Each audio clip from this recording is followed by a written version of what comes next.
Chegando ao 7º mês, e estando os filhos de Israel nas suas cidades, todo o povo se ajuntou com um só homem, na praça diante da porta das águas, e disseram a Esdras, o escriba, que trouxesse o livro da lei de Moisés, que o Senhor tinha prescrito a Israel. Esdras, o sacerdote, trouxe a lei perante a congregação, tanto de homens como de mulheres, e de todos que eram capazes de entender o que ouviam. Era o 1º dia do 7º mês, e leu no livro diante da praça, que está à fronteira, à porta das águas, desde a alva até meia-noite, até o meio-dia, perante homens e mulheres e os que podiam entender, e todo o povo tinha os ouvidos atentos ao livro da lei. Esdras, o escriba, estava num púlpito de madeira que fizeram para aquele fim. Estavam em pé junto a ele, à sua direita Matitias, Isema, Anaías, Urias, Ilquias, Maazéias, e à sua esquerda Pedaias, Misael, Malquias, Hassum, Rasbadana, Zacarias e Mesulão. Esdras abriu o livro à vista de todo o povo, porque estava acima dele, abrindo ele, todo o povo se pôs em pé. Esdras bendisse ao Senhor, o grande Deus, e todo o povo respondeu: Amém, Amém. E levantando as mãos, inclinaram-se e adoraram ao Senhor com o rosto em terra. E Jesua, Bani, Serebias, Jamim, Acube, Sabetai, Odias, Maceias, Elita, Azarias, Josabade, Anã, Pelaias e os levitas ensinaram o povo na lei, e o povo estava no seu lugar. Leram no livro, na lei de Deus, claramente dando explicações de maneira que entendesse o que se lia.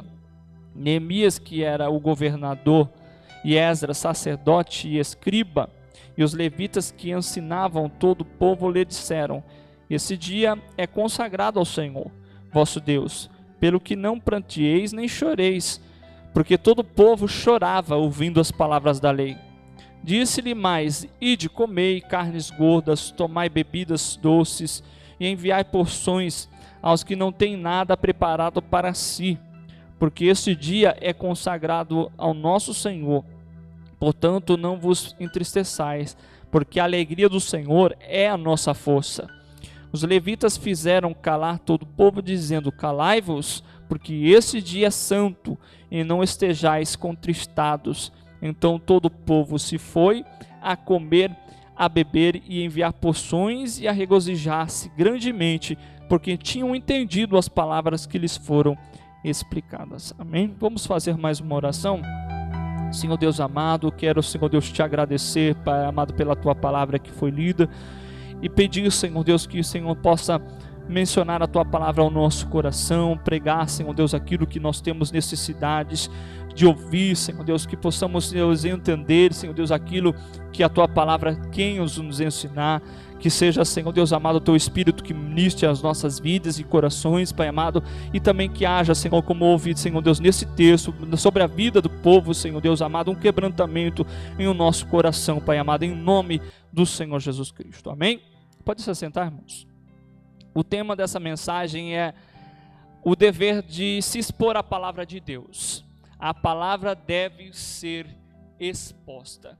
Irmãos, eu quero pegar alguns pontos desse texto de Neemias e trazer uma aplicação para os nossos dias e principalmente para o contexto que nós vivemos de pregação da palavra e buscar, irmãos, tentar entender o que podemos aplicar na nossa vida com relação à pregação da palavra em si.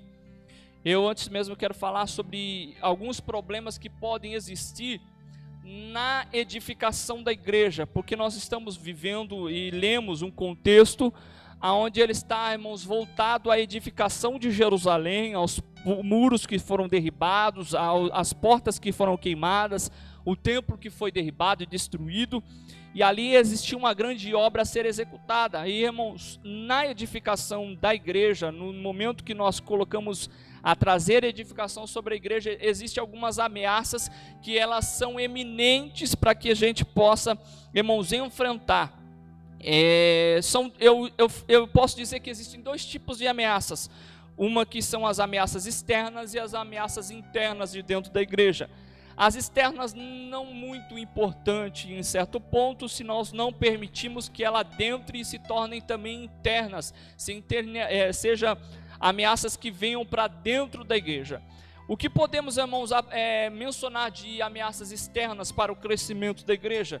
Nós, nos tempos presentes que nós vivemos, nós podemos falar sobre o modernismo, a modernidade que, irmãos, por muito que tem se alastrado e prosseguido, o procedimento do mundo, no seu modernismo, tem se distanciado de Deus.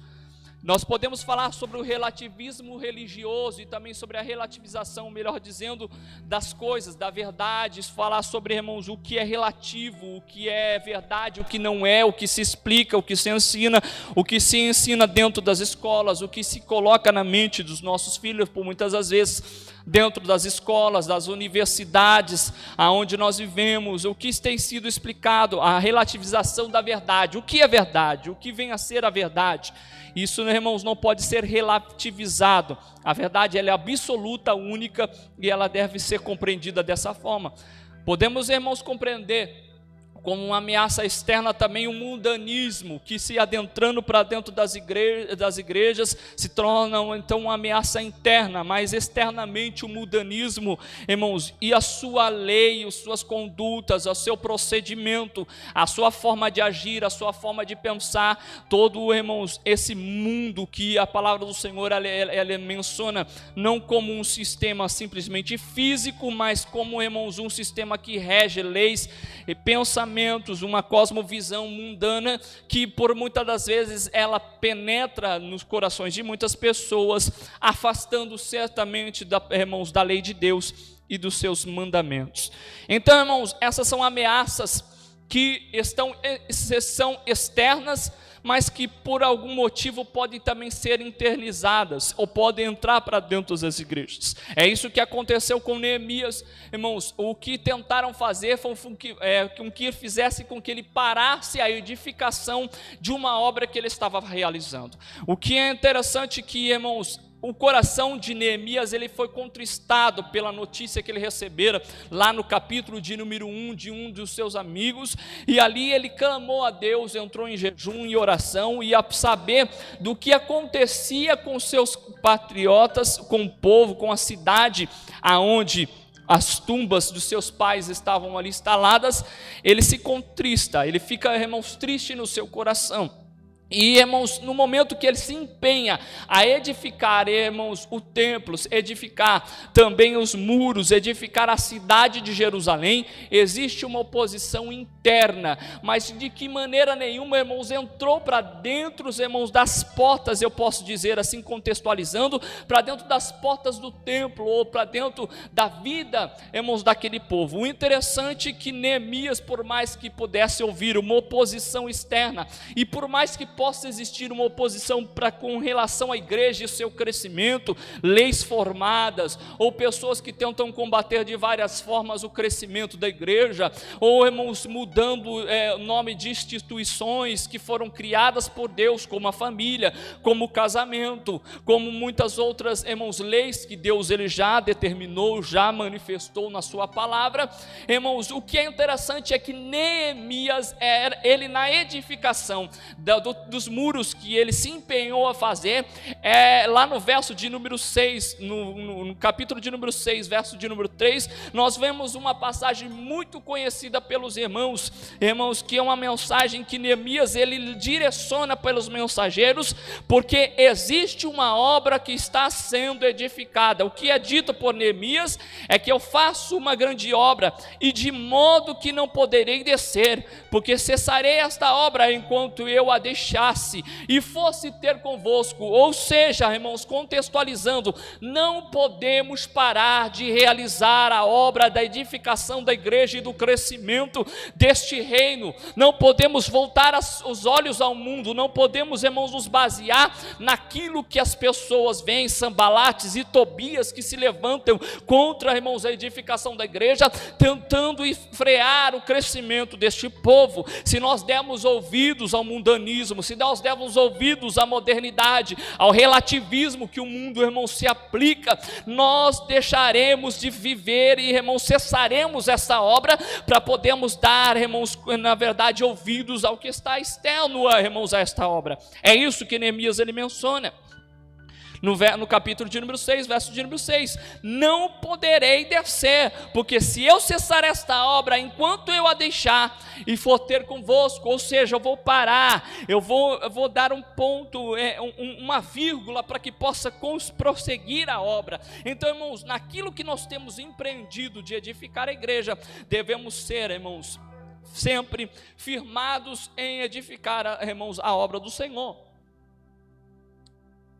Mas como eu mesmo mencionei, irmãos, as ameaças externas, elas não são as mais, digamos, eficazes, ou melhor dizendo, não são as que mais trazem preocupação para a edificação de uma igreja.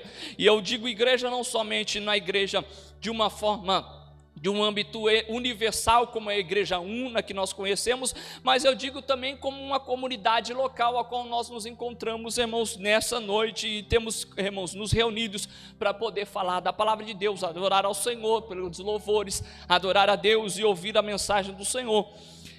Algumas ameaças, irmãos, elas são internas, e essas ameaças internas que, na verdade, trazem preocupação para a edificação da igreja. O que nós podemos falar sobre ameaças internas é um liberalismo teológico que tem tomado conta das igrejas. O que é um liberalismo teológico, irmãos? É uma teologia que não é bíblica e que, na verdade, se contrapõe, irmãos, a muitos preceitos bíblicos e até a alguns temas que são de cunho, irmãos, espirituais, e que é combatido pelo liberalismo teológico. Para você compreender o que é um pouco o liberalismo teológico, o liberal, irmãos, o liberal teológico, ele combate alguns textos através de algumas críticas textuais, e ele vem combater alguns milagres bíblicos, alguns preceitos bíblicos e até fundamentos da fé cristã, porque se você se basear em alguns fundamentos de fé cristã, principalmente na morte e crucificação do Senhor Jesus Cristo e sua ressurreição, que muitas das vezes são combatidas pelo liberalismo teológico, por não haver racionalidade nisso do que é mencionado. O liberal, irmãos, ele pende mais para o lado racional das coisas, não acreditando em formas, em alguns momentos, daquilo que podemos acreditar somente pela fé, como a morte, a crucificação e principalmente a ressurreição do nosso Senhor Jesus Cristo. Então o liberalismo religioso ele tem entrado para dentro das igrejas e se transforma numa ameaça para a edificação da igreja. Nós também, irmãos, podemos ver para dentro das igrejas que existe um sincretismo religioso que tem tomado conta, irmãos, da igreja. O que é um sincretismo religioso? O sincretismo é aquilo que dá certo, aquilo que funciona, aquilo que, irmãos, se troca a palavra de Deus por experiência própria, ou seja, eu tenho a minha experiência com Deus, eu vivi algo com Deus e eu aplico aquilo para a igreja. Irmãos, cada um tem a sua experiência com Deus, cada um vive a sua vida com Deus. Existem preceitos bíblicos que são universais, doutrinas e dogmas bíblicos, doxologias que são, irmãos, universais, mas nós não podemos suplantar a palavra de Deus por conhecimento e não podemos suplantar a palavra de Deus por experiência própria.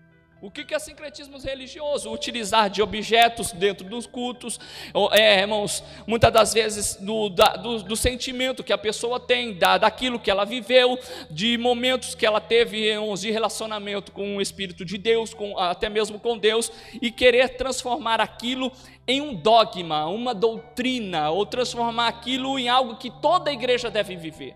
Isso é sincretismo, ou até mesmo, irmãos, ações que nós tomamos para dentro da igreja, que A certo ponto, na ótica de quem vive um sincretismo religioso, observa aquilo como algo que está dando certo. Ou seja, você mergulhar num tanque, irmãos, e fazer a campanha do tanque de Naamã, ou fazer, irmãos, artifícios da água do tanque de Betesda, ou do óleo ungido de fulano de tal, e por aí vai. E aí a gente pode entrar em muitos conceitos que existem dentro da igreja e que nós transformamos em sincretismo, porque atrai as pessoas e nós pensamos que aquilo, por estar atraindo as pessoas à igreja, funciona, então aquilo é correto. Como diz o pastor, nem tudo que dá certo é certo. Então, irmãos, existe muito sincretismo religioso dentro da igreja que também pode frear e ameaçar o crescimento da igreja. Irmãos, quando eu digo crescimento, não estou falando de uma igreja cheia, não estou falando de uma igreja abarrofada de gente, estou falando de pessoas sim comprometidas com a palavra de Deus, estou falando de pessoas quebrantadas de espírito, estou falando de pessoas que têm um coração transformado pela palavra de Deus. Irmãos, não é o número de pessoas que vai mencionar o que nós temos vivido como igreja. O que pode, irmãos, ser uma ameaça interna também, irmãos, para a edificação da igreja? A ortodoxia sem santidade, o que seja, ou seja, meus irmãos, aqueles santarrões, nós temos santos demais, termos, ou melhor dizendo, só na aparência, na vestimenta, naquelas vestes de santidade, temos a ortodoxia, temos, irmãos, todos os caracteres de uma igreja cristã, vivemos como uma igreja cristã, vivemos os procedimentos de uma igreja cristã, mas sem viver em uma vida de santidade, ou seja, é somente casca de cristão, mas por dentro não é cristão. É uma ortodoxia sem santidade, é uma vida diária e até viver momentos como cristãos, aparentemente como cristãos, culto cristão, louvor cristão, pregação cristã, uma vida, irmãos, uma semana vindo na casa de Deus, oração e por muitas vezes outros procedimentos ortodoxos que nós vivemos, mas sem ter transformação de vida e santidade verdadeira com Deus. Isso também é um perigo, uma ameaça para o crescimento da igreja. E por último, irmãos, uma ameaça interna que nós podemos destacar é a falta de comprometimento no púlpito com a palavra de Deus. É nisso que eu vou entrar, irmãos, exatamente neste ponto que é uma grande ameaça para o crescimento da igreja, porque se nós olharmos, irmãos, bem evidentemente para o texto que nós lemos, nós vamos ver que, irmãos, existiu sim uma transformação de vida, como muitos outros textos que eu posso aplicar também a este tema, irmãos, onde existiu compromisso do pregador com a palavra de Deus. Se não existe comprometimento do pregador em pregar a palavra de Deus, nós vamos estar trazendo o sincretismo religioso para dentro da igreja, vamos estar trazendo esse liberalismo teológico, essa ortodoxia sem santidade, porque na verdade a base para todas as coisas, para que a igreja não incha, mas que ela cresça saudável, é, irmão, se fundamentar na palavra de Deus. Então nós podemos ver que existem ameaças externas, que elas não são tão importantes e tão ameaçadores, eu creio, na minha ótica, se não permitirmos como igreja que essas ameaças adentrem para dentro das nossas portas, mas as ameaças internas estão aí presentes, elas têm se apresentado, e principalmente nesse texto, irmãos, que eu vou entrar, e nesse tema que eu vou entrar nessa mensagem, entrando agora no texto, para poder falar sobre compromisso com a palavra de Deus, no púlpito, comportamento, irmãos, adequado e pregação da palavra eficaz com relação às coisas de Deus.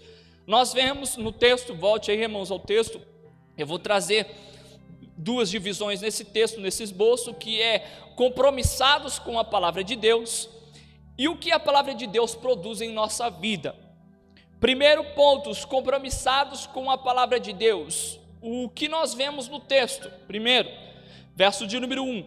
E chegando ao 7º mês, e estando os filhos de Israel nas suas cidades, todo o povo se juntou como um só povo. Quem tem compromisso com a palavra de Deus, uma das coisas, irmãos, que é primordial como igreja, é unidade de povo.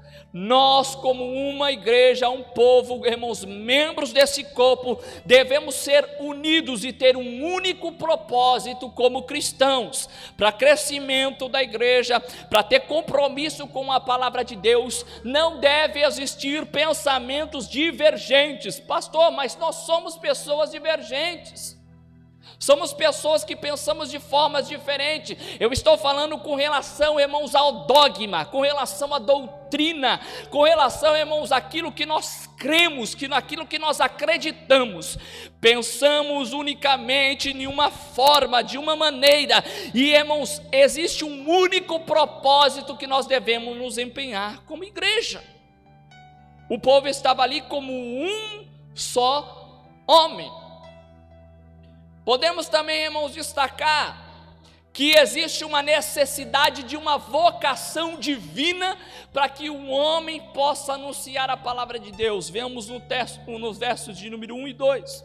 E todo o povo, como um só homem, na praça, diante da porta das águas, e disseram a Esdras, o escriba, que trouxesse o livro da lei de Moisés que o Senhor tinha prescrito a Israel. Esdras, o sacerdote, trouxe a lei perante a congregação, tanto homens como mulheres, e todos eram capazes de entender o que ouviam. Então, irmãos, é necessário existir uma vocação divina sobre o homem que prega a palavra de Deus. Nós compreendemos e lemos o texto que Esdras, ele foi conhecido e mencionado tanto como escriba e como sacerdote, porque ele tinha vocação divina para poder pregar a palavra de Deus. Anunciar, irmãos, o reino de Deus, anunciar a palavra do Senhor, deve existir um chamado. Irmãos, eu gosto muito do texto aonde Paulo ele menciona no primeiro verso de Romanos. Se os irmãos quiserem abrir, no capítulo de número 1 de Romanos, verso de número 1, o que Paulo fala sobre a sua própria pessoa e seu próprio chamado. Verso de número 1 de Romanos 1 diz assim: Paulo, servo de Jesus Cristo, chamado para ser apóstolo, separado para o evangelho de Deus, o qual foi por Deus outrora prometido por intermédio dos profetas nas sagradas escrituras. Vamos mencionar novamente: Paulo, servo de Jesus Cristo, chamado para ser apóstolo e separado para o evangelho de Deus. Então, irmãos, o que Paulo ele menciona que existiu, irmãos, um serviço, irmãos, uma separação e um chamado da sua pessoa. Ele mesmo mencionando na Epístola aos Gálatas, ele vai dizer que o seu chamado é anterior ao seu nascimento. Paulo menciona, assim como os profetas do Antigo Testamento, irmãos, que os profetas que mencionaram, Paulo também fala sobre a sua vida. Eu fui chamado, separado por Deus antes do ventre da minha mãe. Então existe um chamado divino para que a gente possa, irmãos, ter uma vocação e pregar a palavra de Deus. Por que eu digo isso? Porque, irmãos, muitas pessoas têm subido ao púlpito para poder pregar uma palavra que não é cristocêntrica, uma palavra que não é centrada nas escrituras, e uma palavra que não é centrada na verdade bíblica, porque não tem vocação divina para poder pregar a palavra de Deus, e não se empenha em buscar conhecimento das coisas de Deus. É necessário vocação divina para poder pregar e transmitir a palavra do Senhor. Terceiro ponto: a palavra deve ser transmitida a todos, verso de número 2. E trouxe a lei perante a congregação, tanto homens como de mulheres, e de todos que eram capazes de entender o que ouviam, e era o primeiro dia do 7º mês. A mensagem, a pregação e a palavra, ela deve ser expostas a todos. O texto não diz apenas homens e mulheres, mas eu quero, irmãos, colocar ao teu coração, você que é pai, você que é mãe, você que tem a liderança, irmãos, de crianças e de jovens, que a palavra de Deus, ela deve ser exposta para os nossos filhos.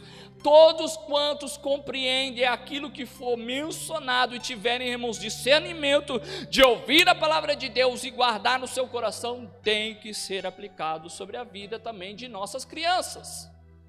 Nós pecamos muito nisso, irmãos, porque a igreja, se ela se empenhasse mais em evangelizar os pequenos, nós não veríamos muito filhos de pastor ou filhos de obreiros atrás das grades quando nós fazemos visita, irmãos, nos presídios. Nós não veríamos tantas pessoas que estão afastadas do caminho do Senhor, que outra hora estavam, irmãos, neste lugar, irmãos, servindo a Deus quando eram jovens, eram pequeninos e eram bem, irmãos, crianças. Se tivesse sido instruído, como a palavra de Deus diz, instrui o menino no caminho que deve andar, que por mais que fique velho, não se desviará desse caminho, irmãos. A mensagem, ela deve ser pregada a todos. A palavra deve ser transmitida a todos os homens, mulheres, crianças, velhos, não importa, irmãos, credo, cor, idade, não importa quem seja, a palavra deve ser transmitida. O que é necessário? Devemos abrir o livro da lei, verso de número 5. Esdras abriu o livro à vista de todo o povo, porque estava acima dele. Abrindo ele, todo o povo se pôs em pé. Então, irmãos, existe uma abertura do livro, ou seja, do que é feita as nossas reuniões religiosas, de que maneira nós temos, irmãos, procedido. Nós temos visto, irmãos, os cultos cheios de louvores, cultos cheios de outros artifícios, de dança, mas não temos visto culto onde se abre a lei de Deus perante o povo. Irmãos, eu estou falando isso de experiência própria, eu creio que o pastor é muito mais apto a poder falar sobre isso do que eu. Existem muitos lugares, irmãos, que você vai pregar a palavra de Deus, eles te convidam, você de bom grado vai até o local. E, irmãos, a hora vai se passando, é oportunidade, é louvor, é dança, e canta mais um, canta as irmãs, canta os irmãos, canta a oportunidade das irmãs, as crianças, depois vem o grupo de dança, o grupo dos jovens, o grupo dos adolescentes. Irmãos, vai passando o tempo e a palavra fica de segundo plano. Quando é no final do culto, restando 10 a 15 minutos, você fala: pastor, prega até tal hora. Já viveu isso, pastor? A lei, ela não é aberta, o livro não é aberto. O que, irmãos, muitas das vezes acontece nos nossos cultos religiosos é que se deixa a abertura do livro. Eu já vi pessoas, irmãos, subir ao altar e não abrir a Bíblia para poder pregar. Já vi. Eu já vi pessoas, irmãos, que passaram a mensagem inteira e não abriram a Bíblia para poder ler a palavra de Deus. Eu não estou brincando, não, estou falando a verdade. Devemos abrir o livro da lei perante toda a congregação e fazer uma leitura bíblica desse texto. Mas, irmãos, no verso de número 3, é o próximo ponto que diz: a palavra deve ser lida, logicamente. O livro foi aberto por Esdras, à vista de todo o povo, mas também foi lido. Verso 3: e leu o livro diante da praça que está à fronteira da porta das águas, desde a alva até o meio-dia, perante os homens e mulheres que podiam entender, e todo o povo tinha ouvidos atentos ao livro da lei. Então devemos, irmãos, no nosso culto, ler a palavra de Deus. Irmãos, eu quero falar para que os irmãos possam compreender, porque no que eu tenho vivido alguns pontos, sou muito jovem, irmãos, logicamente, muito jovem, mas a gente consegue ver algumas coisas, irmãos, que nos deixam entristecidos na obra de Deus. Uma vez eu vi um pregador, que ele leu o nome de um personagem lá de Crônicas. Ele leu o nome de um personagem e, irmãos, ele trouxe uma mensagem de quase 1h30, no nome de um personagem. Ele leu o nome de um personagem bíblico, mas ele pregou 1h30 em cima daquele nome. Irmãos, não tinha nada a ver com o texto, é aquela velha história, você lê o texto, sai do texto, nunca mais volta para o texto e prega. Então, irmãos, não tem compromisso de leitura bíblica, porque, irmãos, eu, particularmente, pastor Ederson, eu gosto de, irmãos, fazer uma exposição bíblica do texto que eu leio. Eu leio o texto por um todo e venho explicar o texto a qual estou lendo. Não tem, irmãos, como eu pegar o nome de um personagem e, irmãos, trazer um significado do nome desse personagem e querer pregar uma mensagem inventada e criada da minha mente para a igreja. Por isso que existe a necessidade de uma exposição bíblica, e nós vamos ver isso mais adiante. O livro foi lido perante a congregação, o livro foi aberto perante a congregação, a palavra ela foi lida, verso de número 3, e, irmãos, o verso de número 3 ainda diz que todo o povo tinha os ouvidos atentos ao livro da lei, ou seja, eles estavam atentos, ouvidos inclinados, para poder compreender o que estava sendo mencionado pelo escriba, pelo sacerdote Esdras. É gostoso, irmãos, o momento do louvor, é muito bom. É gostoso, irmãos, o momento, irmãos, que nós vivemos anterior à palavra. Mas quando a palavra é pregada, irmãos, irmãos, a palavra é pregada é o seguinte: a banda toca, o louvor toca, as pessoas elas vêm, faz a sua parte no culto, e, irmãos, quando a palavra, foi isso que o pastor acabou de dizer, acabou, irmãos, acabou aquele momento de louvor, as pessoas somem, porque não estão atentas a ouvir o que Deus tem a falar pela sua palavra. Quem tem, irmãos, na verdade, prazer em ouvir o que Deus tem a mencionar pela sua palavra? Onde está prazer? Devemos atentar à lei de Deus, atentarmos a ouvir o que está sendo mencionado, ao que é aberto ao livro da lei, o que a palavra do Senhor ela vem trazer ao nosso coração. Mais um ponto: os pregadores do púlpito devem ter fidelidade e comprometimento com a palavra. É isso que eu mencionei no início dessa mensagem. Esdras, o escriba, estava num púlpito de madeira, que fizeram para aquele fim. Estava em pé junto a ele, à sua direita alguns homens, à esquerda outros homens. Ou seja, Esdras estava de pé no púlpito de madeira, que foi feito para o fim de ele pregar a palavra para a congregação. Existe um fim específico para que venhamos, irmãos, anunciar a palavra de Deus. Para que esse púlpito, irmãos, ele está nesse lugar? Para que o pregador se faz presente, se levanta para poder pregar a congregação? Existe, irmãos, um fim específico. A palavra de Deus deve ser anunciada, a lei do Senhor deve ser exposta. Irmãos, devemos, irmãos, transmitir essa lei, falarmos sobre, irmãos, as doutrinas bíblicas, transmitirmos, irmãos, tudo o que é concernente à palavra de Deus. Esdras, o escriba, estava num púlpito de madeira e fizeram para aquele fim. Estava de pé, junto a ele alguns homens.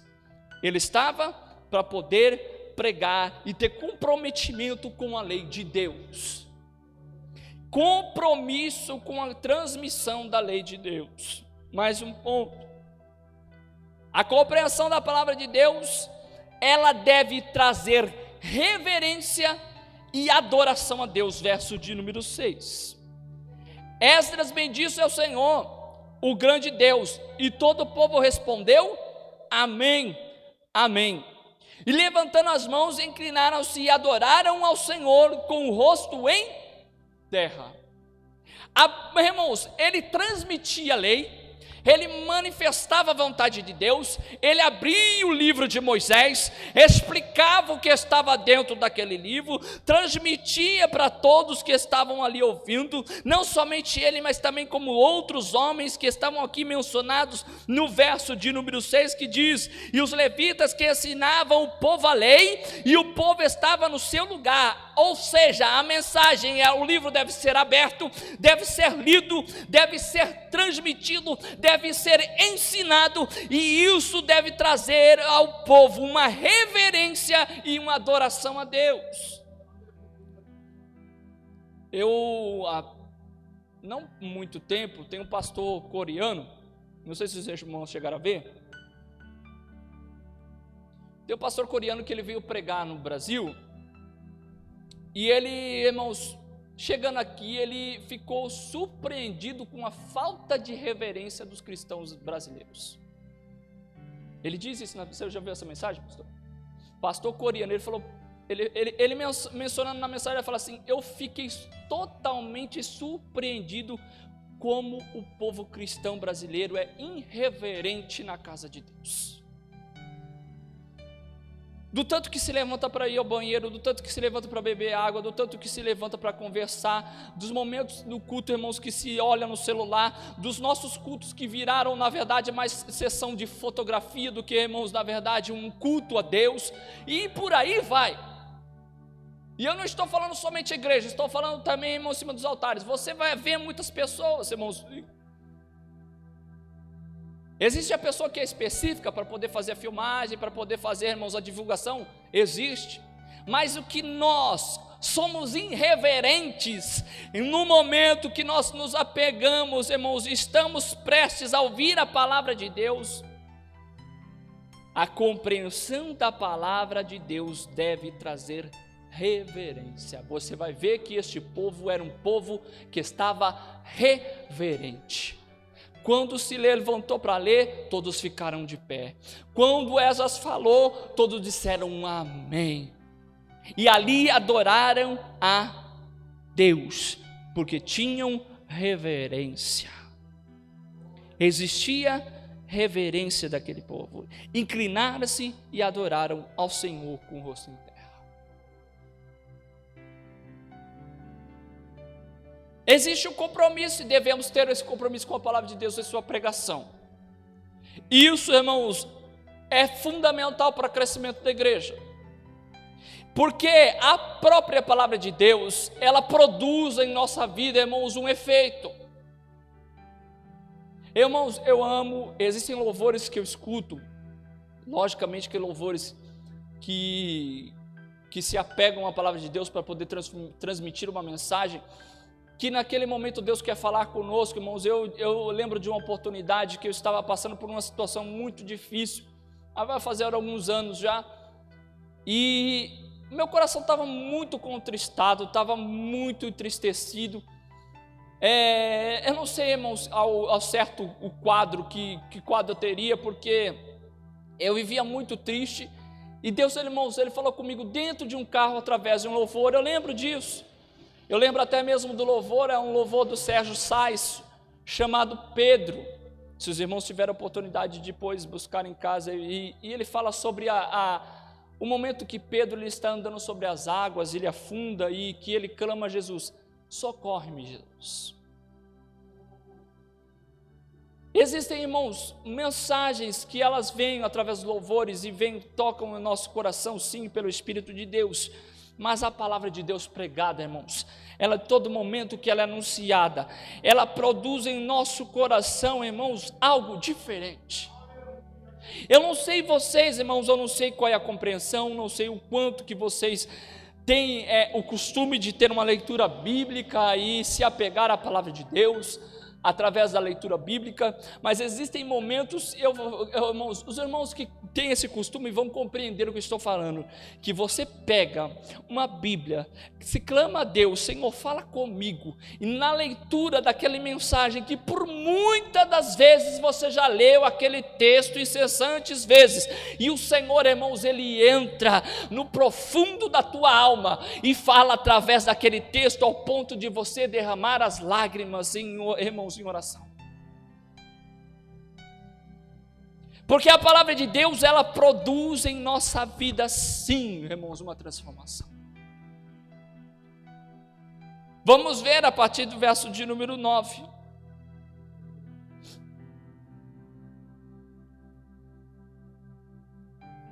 Neemias, que era governador, e Esdras, sacerdote e escriba, e os levitas que ensinavam todo o povo, lhe disseram: este dia é consagrado ao Senhor vosso Deus, pelo que não planteeis nem choreis. Mas por que eles estão dizendo não planteiem nem chorem? Porque todo o povo chorava ouvindo a palavra da lei de Deus. O que acontece é que a palavra de Deus atinge o emocional da vida do homem. A palavra de Deus, irmãos, quando ela entra no âmago do homem, no seu coração, irmãos, ela discerne tudo que está, irmãos, concernente ao coração do homem, que está dentro das profundidades do seu coração, ela mexe com o emocional do homem. Eu digo isso por experiência própria, por inúmeras vezes, irmãos, já me peguei chorando, irmãos, ouvindo uma mensagem bíblica ou lendo a palavra de Deus. Ontem mesmo eu estava conversando com um rapaz que é amigo meu do serviço, estávamos falando sobre algumas coisas e eu vendo no celular um congresso que vai ter, vi um pregador que eu gosto muito de ouvi-lo pregar e me lembrei de uma mensagem que eu ouvi ele pregando, que era a mensagem do filho pródigo. E no momento que eu lembrei, que eu vi a foto do pregador, que eu lembrei da mensagem que ele tinha pregado do filho pródigo, já começou a descer as lágrimas, porque eu me recordei da mensagem naquele mesmo momento, porque a palavra falou imensamente com o meu coração. A palavra de Deus atinge sim o emocional do homem. O que a palavra de Deus também ela produz, irmãos? A palavra de Deus ela quebranta corações. E o povo estava porque todo o povo chorava, ouvindo as palavras da lei. Se você, irmãos, voltar em Atos, capítulo de número 2, na pregação, em Atos, após no momento de Pentecostes, na pregação de Pedro, a qual ele faz para todos aqueles que estão ali reunidos no dia de Pentecostes. O interessante é que depois da mensagem que Pedro prega, na conversão daqueles muitos homens que ouviram a mensagem de Pedro, o interessante é que não houve, irmãos, apelo. Quem aceita Jesus? Alguém aceita Jesus? Alguém quer aceitar Jesus Cristo? Alguém quer aceitar Jesus Cristo? Pedro não saiu no meio da multidão e falou assim: olha, você quer aceitar Jesus Cristo? Você quer aceitar Jesus Cristo? A palavra diz que eles compungiram em seu coração. Eles se voltaram e falaram assim: o que faremos nós, Pedro? O que faremos nós? Porque houve constrição em seus corações, pela palavra que Pedro pregava. A mensagem, quando ela é pregada, ela deve quebrantar o coração do homem mais duro. Sabe aqueles arretados, irmãos, nordestino, brabo, que diz, Jesus quebranta, Jesus transforma, Jesus quebra, Jesus esmiuça o coração. Porque a palavra de Deus, ela traz quebrantamento ao coração humano. Também a palavra de Deus, ela nos é fortaleza, ela nos fortalece. Verso de número 10. Disse-lhe mais: ide comeis carnes gordas, tomai bebidas doces e enviai porções aos que não têm nada preparado para si, porque esse dia é consagrado a nosso Senhor. Portanto, não vos entristeçais, porque a alegria do Senhor é a nossa força. A palavra do Senhor nos fortalece. Quando a mensagem é pregada, ela deve fortalecer a vida do homem e da mulher de Deus. A palavra de Deus produz também caridade e alegria. Nós vemos também nos versos de número 10 e o verso de número 12 dizendo, primeiro eles mencionando: enviai porções aos que não têm nada preparado para si, e consagrado, porque esse dia é consagrado ao Senhor, porquanto vos entristeçais, porque a alegria do Senhor é a vossa força. E no verso de número 12 diz: então todo o povo se foi a comer e a beber, e enviar as porções, e regozijar-se grandemente. Ou seja, a palavra do Senhor produziu alegria e também trouxe caridade, solidariedade ao povo. Nós como povo, irmãos, somos solidários. Nós como igreja do Senhor, irmãos, temos vivido abundantemente a alegria que Deus tem nos proporcionado. A palavra de Deus, ela produz sim isso na nossa vida. E por fim, a palavra de Deus nos traz luz sobre a nossa caminhada. Então todo o povo se foi a comer e a beber, e enviar porções e a regozijar-se grandemente, porque tinham entendido as palavras que lhe foram explicadas. Deus traz entendimento sobre a sua mensagem, sobre a sua palavra, sobre o evangelho, sobre a sua lei, quando lhe é aberto o livro, quando, irmãos, é lido o texto, quando é ensinado aquilo que está no texto, quando é exposto aquilo que está sendo lido, quando é manifestado ao povo, o Senhor, Ele sim, pela sua palavra, traz luz ao nosso entendimento. Algumas aplicações que nós podemos trazer para poder finalizar, irmãos, essa mensagem.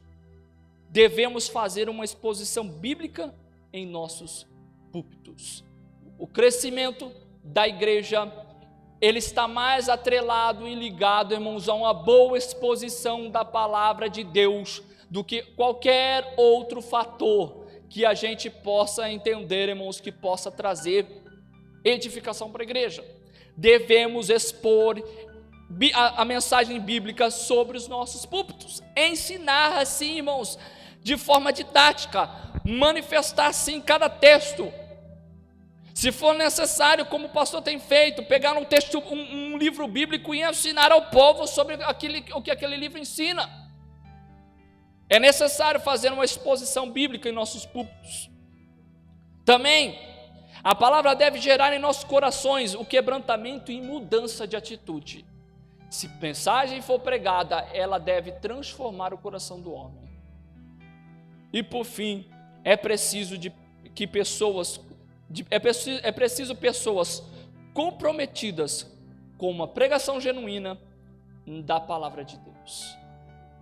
Então, irmãos, nós como igreja, para edificar, irmãos, nossa vida, edificar a nossa história, nós como igreja, devemos ter mais comprometimento com a palavra de Deus.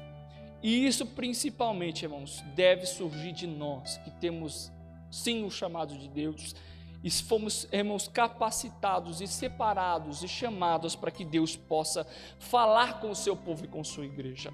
Assim, irmãos, eu agradeço a oportunidade e que essa palavra mantenha, irmãos, ser viva nos vossos corações, em nome de Jesus Cristo.